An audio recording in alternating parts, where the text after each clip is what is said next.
Welcome back to Explaining Everything, the channel where we dive into the stories and mysteries behind everyday things. Today's question comes from one of our curious viewers, Quantum Toaster 42. Thanks for the suggestion. Quantum Toaster, you asked, why do old books have that distinct smell? If you've ever wandered into a secondhand bookstore and taken a deep, dramatic sniff, you might have wondered, what exactly is creating that wonderful aroma?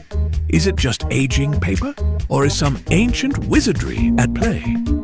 Well, today, we're cracking open the science behind old book smells and discovering why your grandpa's favorite novel smells like a mix of vanilla, history, and possibly a little bit of mystery. So, grab a book, get comfy, and sniff out the answers right here on Explaining Everything.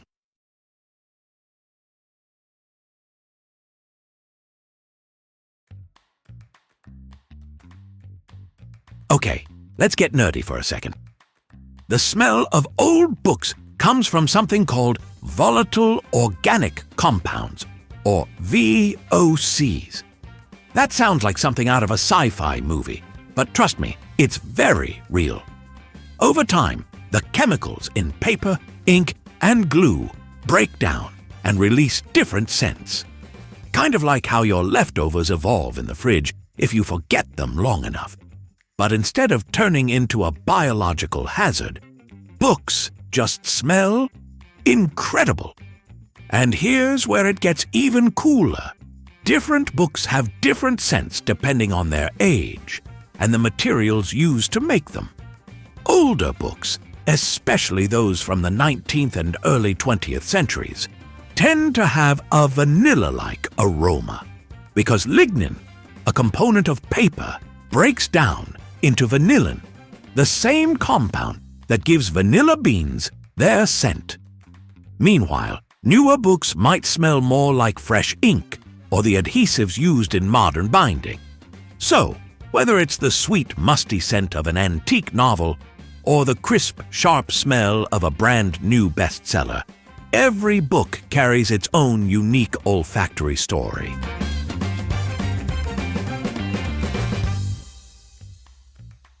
So, why do old books smell different from new ones? Simple. New books are like babies, fresh, clean, and full of potential.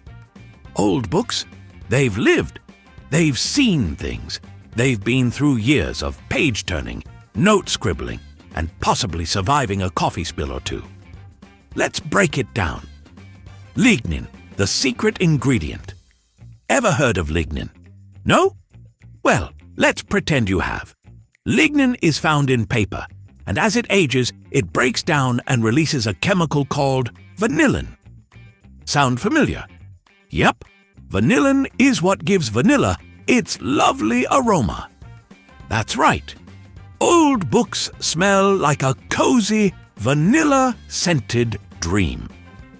Acidic paper, the drama queen. Older books were often made with highly acidic paper, and as the acids break down, they produce a variety of smells, from sweet and almondy to slightly musty. It's the paper's way of saying, I'm aging like fine wine, or at least trying. Environmental factors, book spa treatment or neglect. Where a book has been stored matters a lot. Kept in a cool, dry library. That's a good-smelling book. Left in a damp basement? Congratulations. You now have a book that smells like a crypt.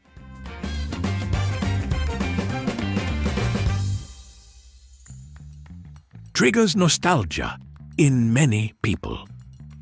That's because scent is closely tied to memory. Ever sniff an old book and suddenly feel like you're back in a childhood library, being told to keep quiet by a librarian who had the supernatural ability to hear a whisper from across the room? Yeah, me too. It's like smelling grandma's cookies. But instead of cookies, it's the lingering scent of history. and possibly a few overdue finds. But it's not just about nostalgia. There's also a sense of comfort and curiosity wrapped up in that scent. The smell of books, especially old ones, can evoke a feeling of knowledge waiting to be discovered, like each page holds a secret from the past. For some, it's the scent of adventure, mystery, or romance, a sensory gateway to worlds beyond our own.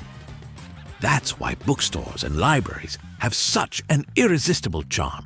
They don't just house stories, they smell like stories, drawing us in before we even turn a single page.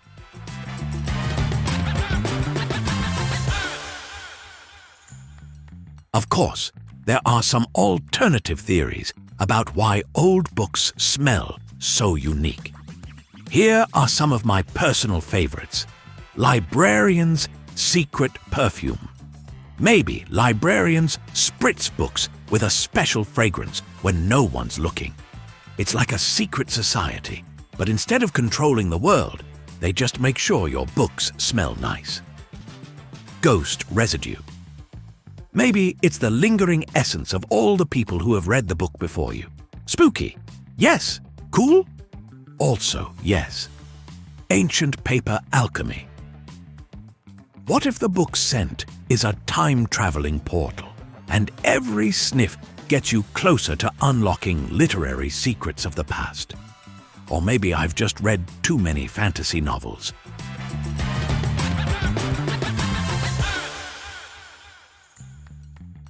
Now, you might be wondering, will today's books ever smell as good in 100 years?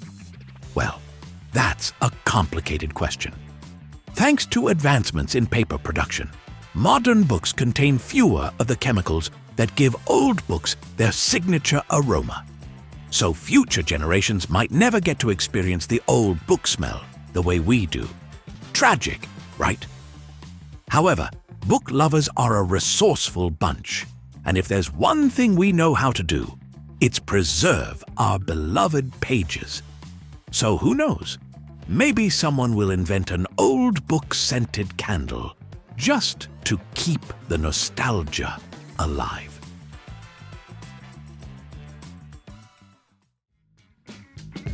In the end, the smell of old books isn't just about science.